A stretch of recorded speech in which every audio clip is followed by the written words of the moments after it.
Friends, welcome back to my channel that is Alka educational. आज हम इस वीडियो में 2 चैप्टर कवर करेंगे क्योंकि दोनों चैप्टर छोटे छोटे ही हैं। इसमें से मेन ही करना है।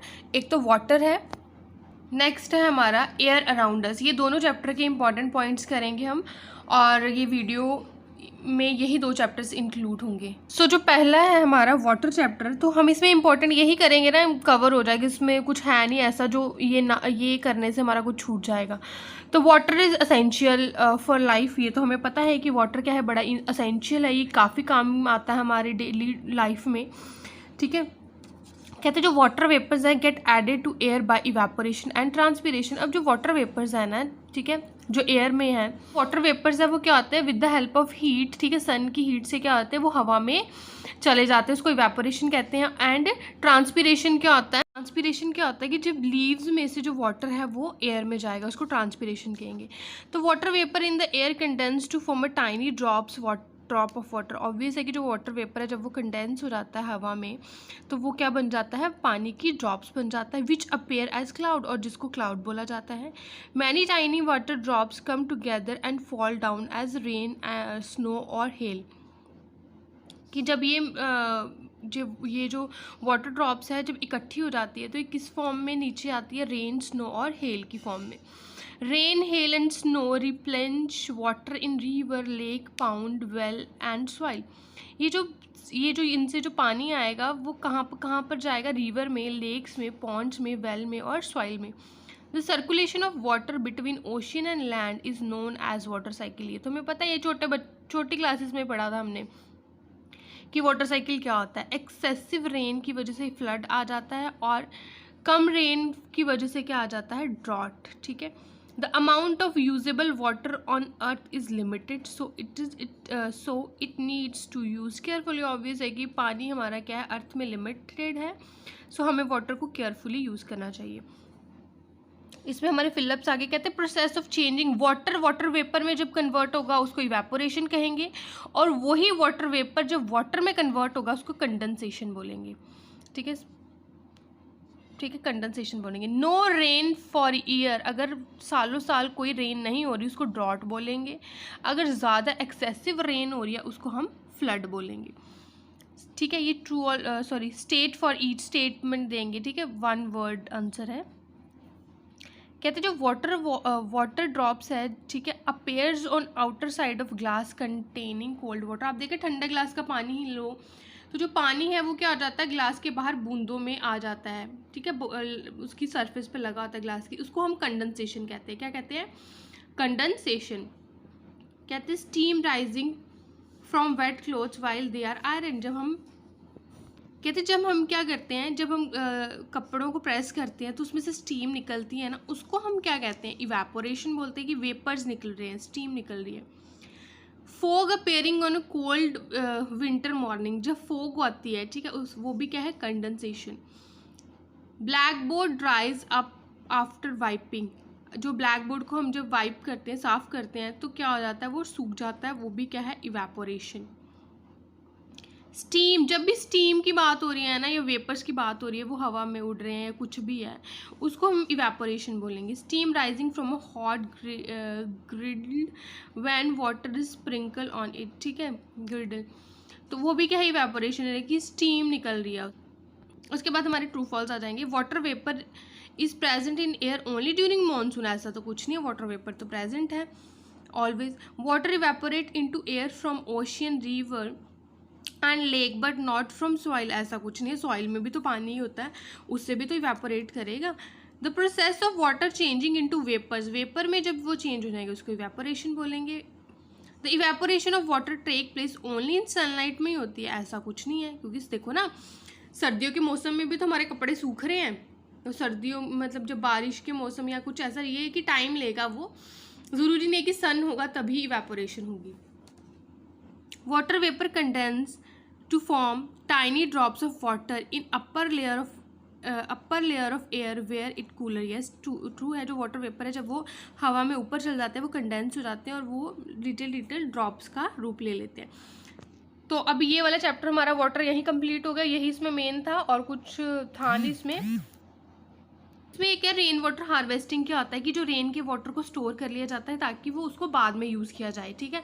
क्योंकि हमें पता है कि वाटर क्या है, लिमिटेड है, तो हम रेन वाटर को भी क्या करते हैं, उसको स्टोर करके रखते हैं ताकि जो भी हमारा मतलब जैसे इरिगेशन की करनी हो या कुछ छोटा मोटा काम करना हो उसके लिए हम इस वाटर को यूज़ कर सके, उसको रेन वाटर हार्वेस्टिंग बोला जाता है। सो अब हम नेक्स्ट चैप्टर करेंगे जो है एयर अराउंड अस, ठीक है। अरे एयर अराउंड अस की कुछ इंपॉर्टेंट टॉपिक्स करेंगे कि एयर की मतलब एयर में कौन कौन सी गैसेस होती हैं, उनकी कॉम्पोजिशन क्या है, ये सब कुछ करेंगे। जो हमारी एयर है वो किस किस से बनी है, वाटर वेपर से बनी है, ऑक्सीजन से बनी है, ठीक है। ऑक्सीजन के बाद हमारी किससे बनी है, कार्बन डाइऑक्साइड से बनी है, कुछ उसमें डस्ट पार्टिकल्स है, कुछ स्मोक है, तो इन सब से बनी है। अब देखो हमें पता है कि एयर में वाटर वेपर्स भी होते हैं, ठीक है। तो we have learn earlier that air contain water vapours. We also saw that when the air come in contact with cool surface वो कंडेंस हो जाती है और वो ड्रॉप्स का रूप ले लेती है। The presence of water vapours in air is important for the water cycle in the nature, ठीक है। अब ऑक्सीजन है, ऑक्सीजन भी हमारे नेचर में है, ऑक्सीजन हम ले रहे हैं, ठीक है। तो ऑक्सीजन हमें कहाँ से मिल रही है, प्लांट से हमें ऑक्सीजन मिल रही है। तो ऑक्सीजन का होना भी ज़रूरी है क्योंकि अगर ऑक्सीजन नहीं होगी तो बर्निंग करना बहुत इम्पॉसिबल होगा। इसमें एक एक्टिविटी की है कि एक हमने कैंडल लिया है, उसको हमने क्या कर दिया है, एक कैंडल को हमने पूरा ग्लास से कवर कर दिया, एक को नहीं किया। तो जो कैंडल को ग्लो किया पहले, तो जिसको हमने ग्लास से कवर नहीं किया वो ग्लो करेगी, जिसको हमने ग्लास से कवर कर दिया वो क्या करेगी, ग्लो नहीं करेगी, वो बुझ जाएगी। क्यों? क्योंकि उसको प्रॉपर ऑक्सीजन नहीं मिल रही। उसके बाद हमारे पास क्या है, नाइट्रोजन। तो नाइट्रोजन, ठीक है। तो अब मेजर जो पॉइंट है जिसकी वजह से कैंडल नहीं ग्लो कर रही, तो जो major part of air which does not support burning candle is nitrogen, ठीक है।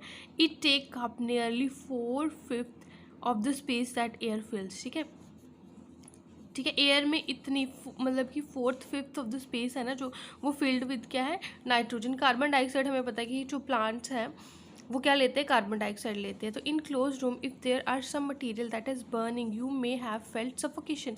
तो कार्बन डाइऑक्साइड का क्या है कि अगर आप एक रूम में क्लोज हो तो वहाँ बर्निंग हो रही है तो आपको कुछ सफोकेशन महसूस होगी। तो ये किसकी वजह से, this is due to excess of carbon dioxide, ठीक है। ये क्वेश्चन आ सकता है कि आपको सफोकेशन किसकी वजह से होगी, तो आपको सफोकेशन किसकी वजह से होगी, एक्सेस ऑफ कार्बन डाइऑक्साइड में accumulating in the room as the burning continues. Carbon dioxide make up a small component of air around us. Plant and animals consume oxygen from respiration and produce carbon dioxide. Plant and animal matters on burning also consume oxygen and produce mainly carbon dioxide and few other। जब भी हम किसी plant या animal के material को अगर हम क्या करें, बर्न करें, तो उसमें से हमारी क्या निकलेगी, वो कंज्यूम करेंगे ऑक्सीजन, तभी बर्निंग होएगी और वो क्या करेंगे, प्रोड्यूस मेनली कार्बन डाइऑक्साइड, जो कि एक सफोकेशन प्रोड्यूस कर सकती है, ठीक है। तो सफोकेशन कौन प्रोड्यूस करती है, कार्बन डाइऑक्साइड। नेक्स्ट है डस्ट एंड स्मोक। कहते हैं the burning of fuels also produce smoke. Smoke contain a few gases and a fine dust particle and is often harmful. That is why you see long chimneys on the factories. This take the harmful gases, smoke and gases away from our noses but bring it closer to birds flying up in the sky। Obvious है कि chimneys को हम use करते हैं ताकि जो वो उसकी जो डस्ट पार्टिकल जो स्मोक है वो काफ़ी दूर तक चले जाए, बट ये हार्मफुल किसके लिए, बर्ड्स के जो फ्लाई कर रहे हैं स्काई में। अब इसमें कहते हैं कि व्हेन इनहेल एयर, जब हम एयर लेते हैं, कुछ हमारी मतलब एयर में कुछ ऐसी हार्मफुल गैसेस भी हैं, ठीक है। तो हम अपने नाक से क्या कर रहे हैं, ब्रीथ कर रहे हैं। तो जो नाक में फाइन हेयर्स हैं ना, वो हेल्प करते हैं कि जो डस्ट पार्टिकल्स हैं वो हमारे अंदर तक ना जा सके और हमारे रेस्पिरेटरी सिस्टम को हार्म ना कर सके। तो ये कुछ कॉम्पोजिशन है कि हमारी जो कॉम्पोजिशन ऑफ एयर क्या है कि सबसे ज़्यादा नाइट्रोजन गैस है, ऑक्सीजन, कार्बन डाइऑक्साइड मतलब और वेपर्स और अदर गैसेस इतनी प्रपोर्शन में ही है। मतलब ये देखो कितना प्रपोर्शन ऑफ नाइट्रोजन गैस है, ठीक है। तो कहने का मतलब कि up to 99% of air these, मतलब ठीक है कि मोस्टली नाइट्रोजन और oxygen, in fact these two gases together make 90, मतलब कि नाइट्रोजन और ऑक्सीजन मिलके ही हमारा 99% बना रहे हैं और रिमेनिंग 1% डस्ट पार्टिकल और हमारे क्या है कुछ अदर गैसेस या कुछ अदर गैसेस और कार्बन डाइऑक्साइड वेपर। सबसे ज़्यादा कॉम्पोजिशन किसकी है, नाइट्रोजन की, उसके बाद ऑक्सीजन की, सबसे कम इसमें तो फिर बचा कुचा ही आ गया डस्ट पार्टिकल वगैरह। इसके बाद कुछ समरी के पॉइंट्स है। कहते हैं air is found everywhere, we can't see air but we can feel. Obvious है कि एयर हम हर जगह है बट हम इसको फील कर सकते हैं, बट हम इसको देख नहीं सकते। Air in motion is called wind. अगर हवा मोशन में है तो उसको हम विंड बोलेंगे। एयर ऑक्यूपाई स्पेस, ये भी पता है कि एयर क्या करती है, स्पेस ऑक्यूपाई करती है। Air is present in water and soil, air हमारी वाटर और सॉइल में भी है। Air is a mixture of nitrogen, oxygen, carbon dioxide, water vapour है, कुछ उसमें डस्ट पार्टिकल्स है, कुछ अदर गैसेस भी हैं उसमें। ऑक्सीजन ना सपोर्ट करती है बर्निंग में, अगर ऑक्सीजन की प्रेजेंस नहीं है तो कोई भी चीज़ को आग नहीं लगेगी। And is necessary for living organism, obvious है कि ऑक्सीजन हमारी लिविंग ऑर्गेनिज्म के लिए क्या है, असेंशियल है। The envelope of air that surrounded the earth is not as atmosphere, तो एक एनवेलप है, ठीक है, ऑफ एयर, एयर का एक एनवेलप है जो अर्थ को सराउंड करता है, उसको एटमॉस्फेयर कहा जाता है। जो अर्थ है, अर्थ के इस साइड के अर्थ को किसने कवर किया हुआ है, ठीक है, एनवेलप ऑफ एयर्स ने, तो उसको एटमॉस्फेयर कहा जाता है। Atmosphere is essential for life on earth, ठीक है, एटमॉस्फेयर होना ज़रूरी है क्योंकि उसमें सारी एटमॉस्फेयर में क्या है, गैसेस है। Aquatic animal use dissolve air in water for evaporation, obvious है जो एक्वेटिक एनिमल्स हैं उनकी जो एयर है वो वाटर में डिजॉल्व होती है, वो उसी को लेते हैं। Plants and animal depend on each other for exchange of oxygen, obvious है कि देखो ना प्लांट क्या छोड़ रहे हैं, ऑक्सीजन, वो ऑक्सीजन हम ले रहे हैं, हम क्या छोड़ रहे हैं, कार्बन डाइऑक्साइड वो क्या ले रहे हैं, प्लांट। तो एक साइकिल बना हुआ है कि प्लांट और एनिमल एक दूसरे पे क्या है, डिपेंड है। So thank you so much friends for watching my video. मेरे इस चैनल को सब्सक्राइब करें, मेरी वीडियो को लाइक करें, मेरी वीडियो को शेयर करें, मेरे फेसबुक और इंस्टाग्राम चैनल को लाइक एंड फॉलो करें। So thank you so much friend, please keep supporting me. मैं और नई वीडियो डालती रहूँगी। और ये वाला हमारा क्लास 6 कंप्लीट हो गई है, अब हम क्लास 7 या क्लास 8 की सीरीज़ शुरू करेंगे। So thank you so much.